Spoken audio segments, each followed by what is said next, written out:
Okay, in this video I'm going over some of the details you might want to look at before you start 3D printing a model. Now this is a model I made as a demonstration during class, and if I were looking at this for a student, I would notice that these blank walls, the student obviously would have a lot of skill. I'd say put something in the walls here.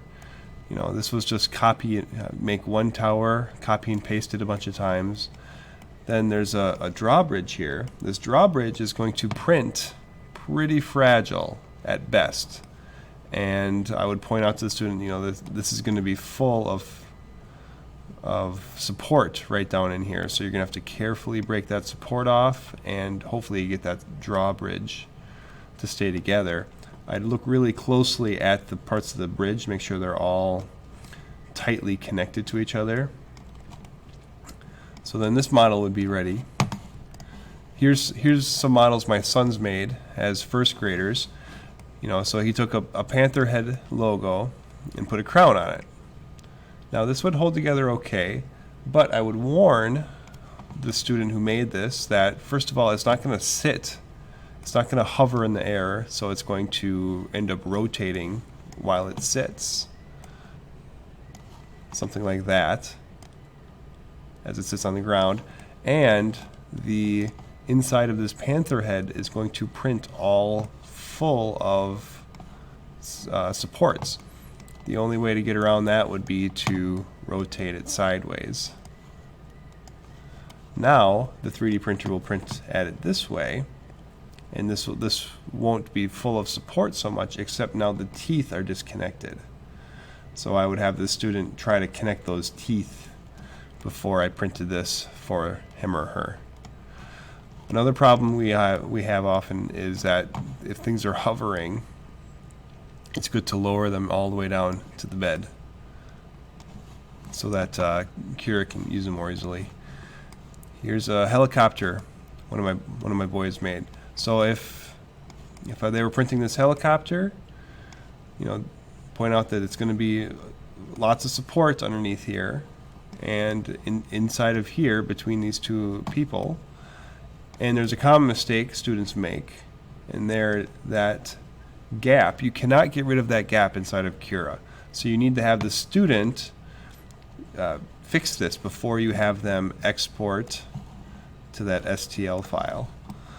Next thing I would point out is if you want me to print 4 little rabbits, first of all, you might want to give them a flat bottom so that they will actually have something to stand up on.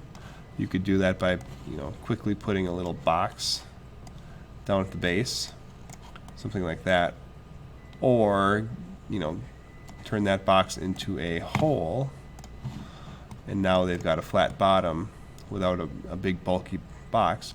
But I would also tell the student, maybe just send me one of these and I will print the 4 for you. When they send you 4 of the same object together, you cannot manipulate where they are spaced out in Cura.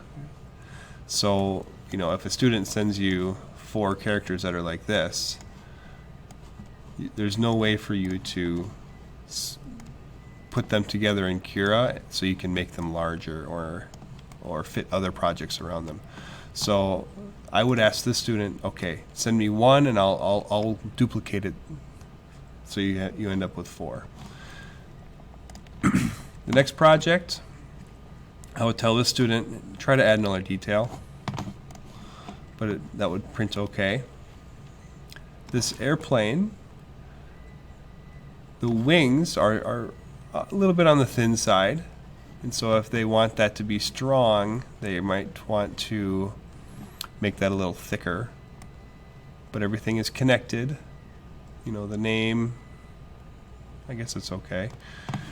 Last one, I had some first graders draw some drawings that I would 3D print, and here's what they came up with after I scanned them and turned them into a SVG file. I was able to import that SVG file here from this import button. So you can have kids do some drawings, but these drawings, when we printed this, these 2 windows obviously fell out and were loose among everything else, and the really thin lines, like inside of this giraffe, some of the really thin lines on this tree were a little bit too thin to print well. And so sometimes if something is too thin, it can't print very well. So the number one mistake you'll see students make is that there are gaps in their projects. And so you'll need to help them and then train them to look from all angles. Sometimes you'll have a student who will design the whole project from one viewpoint, and then as soon as you move around it all, it'll all fall apart. Just some good things to think about. I hope you found this useful.